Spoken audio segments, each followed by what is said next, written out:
to an Inquisitive Crafter Vlogmas, day 7. It is 8:30 in the morning on Saturday, and I am getting some knitting time in, some coffee time in, and some cookie time in before I got to get my day started. I have some cleaning up to do. I have a lot of cleaning up to do, but not much is going to happen. A little bit. Maintenance, I like to call it. And then I'm going to, I have a rehearsal today. I'm playing a gig at a church, and so I have the rehearsal, and then I have Mass tonight. I need to pick out my music. I'm the cantor and the only musician there for this Mass, and so I need to figure out what I'm gonna sing and play. The cookie I am fixing to eat, is Pepperidge Farm's Holiday Nog. I highly recommend this. If you like eggnog. If you don't like eggnog, well, okay. I don't highly recommend it, but it is a different kind of cookie than their shortbread cookie. It's an interesting taste, and it's fun to have in the holidays, and I really want to dunk it in some coffee because I've had it in hot chocolate. I've had it with some black tea, and now I want to try it with my coffee. So my bag's all wrinkled up because my husband's gotten a hold of it, and he is the destroyer of worlds, is what I call him. Stormy. Oh, sorry. Stormy's here with me. Stormy. She's looking for birds. And I am working on my Nana's Visit gnome.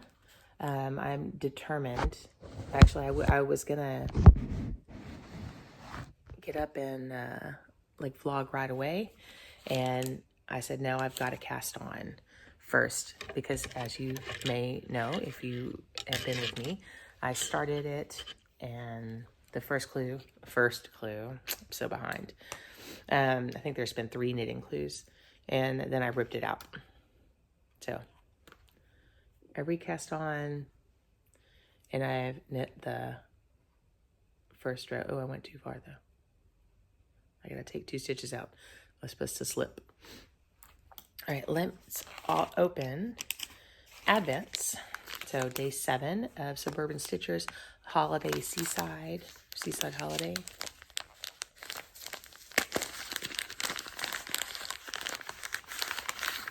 It's that same blue. Now I really want to see, she gave a knitting pattern for free and a crochet pattern. I want to see what the patterns look like. Are they oceany? Are they wavy? Because the darker blues of the first 3 days, and then the lighter blues of these 3 days, it looks like it's even lighter. I don't know. My lighting's not good. That would be beautiful if it intermingled. I don't know. We'll see. So exciting to see this final reveal. And then my Crafty Cryptids Advent from Blackboard Sycamore Yarns. 7.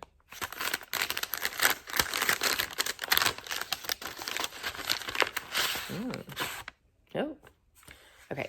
This is the Ozark Howler.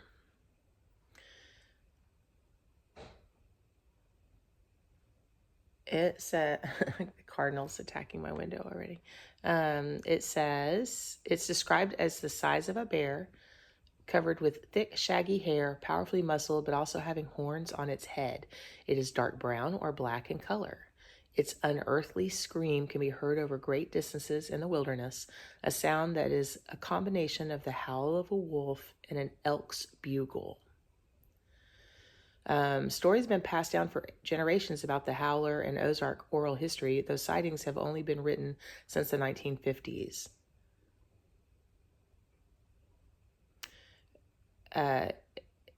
It says it's been spotted as far west as Oklahoma and south into Texas, although it's mostly in the Ozark Mountains, Missouri to Arkansas, because that's how far the Ozark Mountains span. So, oh, okay, I peeked when I was opening this, and I saw this peach color, and I was like, that doesn't look anything like it. But then, look, oh, where's a good spot to show you? Oh, right here. Look at that. Like these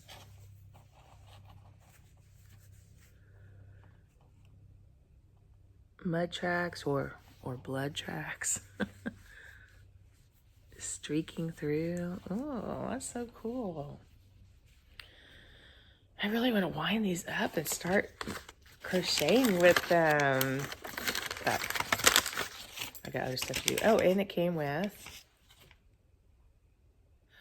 oh, that's cool. Wolf. I think it's a wolf. Stitch marker or charm.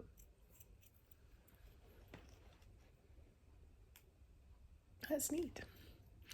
Okay. That's very exciting. All right, I am going to knit, and I will catch up with you later. Okay, I just had to share. I'm checking my email, and I have been trying to get in contact with this student's parent from my school. I'm an orchestra teacher in middle school orchestra teacher. And this student, he has missed 2 concerts. We've only had 2. We only have 3 this year. And he's missed 2 concerts, and he needs to make up the grade. And so I decided for ease, I was going to have the students who could not come to the concert because a lot of the parents work or they don't have transportation. My school is kind of a hardship area.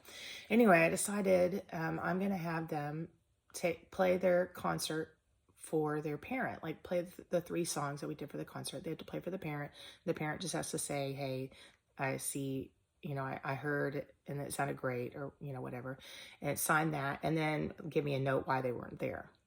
So they know that there are expectations for the kids to come to these concerts. Well, we have called, like the kid says his parent doesn't care, doesn't care, but is too busy. He can't take his instrument home and play for him because he's too busy. And the parent only speaks Spanish, not very much English at all. And so I've been really struggling. And I don't like to bother the office people to translate because we don't have an official, I don't know who the official translator is. So I went on my phone and I entered a whole bunch of stuff in the Google Translate. So, well, it didn't translate it there. So I entered stuff in Google Translate, and then I called the parent. I had so you can keep going. You can have conversation after conversation after conversation. And then you can have it. Empuja cosas en el traductor de Google. You can have it speak for you. So I called the parent and he answered, and I spoke in English, hello, my name is Miss Moten, I'm your child's orchestra teacher, yada, yada. And then I'm using an app to translate. And then I had the app speak. And then I'd already prepared all this stuff, I'd already pre-done it.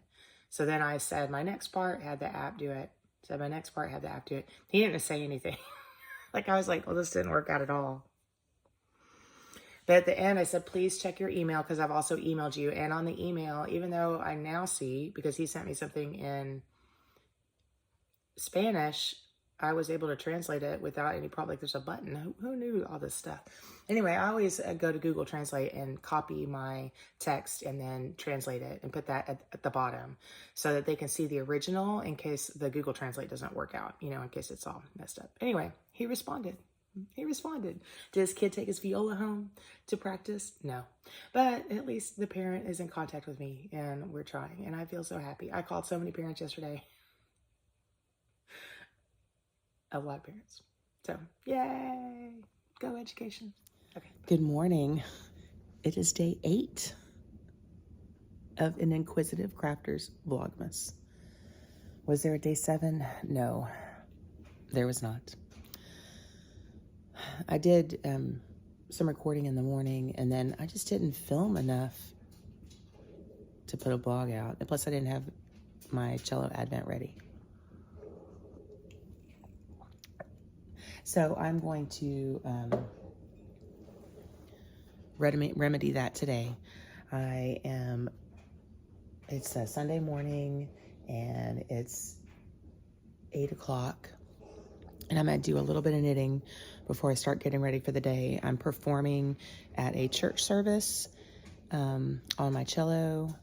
And then I'm going over to my mom's house, and my mom and my sister and I are going to bake our traditional banana nut cake, which the recipe dates back to the 1800s, with my great-grandmother. I can't remember, but it's been passed down, and we make it every year, and it's delicious. So I will show some of that. But right now, oh, and then I gotta go to the grocery store and all that normal stuff. I want to show my advents. Okay, so for my Suburban Stitcher Seaside Holiday, day 8, is this beautiful blue.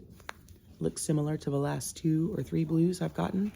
So hopefully tonight, I'll be able to lay them all out. Well, I don't know if the lighting will be good, but I'll try. Lay them all out so you can see, so I can see if the colors are fading or if it's just the same skein repeated. Interesting. And then we got a doozy for our Crafty Cryptids. Crafty Cryptids advent, because today's day 8, where'd the yarn go, is the knot deer, N-O-T deer. There's a picture. Here's the yarn. And it came with, I just saw it, oh, is that backwards? Yes. A stag head, a knot deer, stitch marker, progress keeper. Let's see if I can show that better. I'm not even in the camera. What am I doing? It's like I've never done this before. Okay. There we go. It's not showing very well, but. Okay, listen to this story. This is crazy. Okay. The knot deer is a legend of Appalachian folklore. Said to inhabit the mountains of the region, it appears to those exploring forest wilderness. It should be exploring the forest wilderness, but I'm not an English teacher. Initial appearance is that of a typical deer, but those who witness the creature quickly realize that something is not quite right about this deer. Either the appearance or behavior will be off. Its eyes are forward-facing. Its teeth often sharp or its mouth drooling. Its limbs do not move or bend right and are longer than they should be. It moves awkwardly with poor coordination and will often stand up on its hind legs. They do not appear to be fearful of humans and have been known to attack if provoked. Aside from birth defects, one explanation for the knot deer is chronic wasting disease, or the zombie deer syndrome. In its early stages, chronic wasting disease presents with coordination and movement issues, along with extreme salivation. Knot deer are classified as SCP-6448 by the SPCP Foundation. So I looked up the SCP Foundation because I don't know what this is.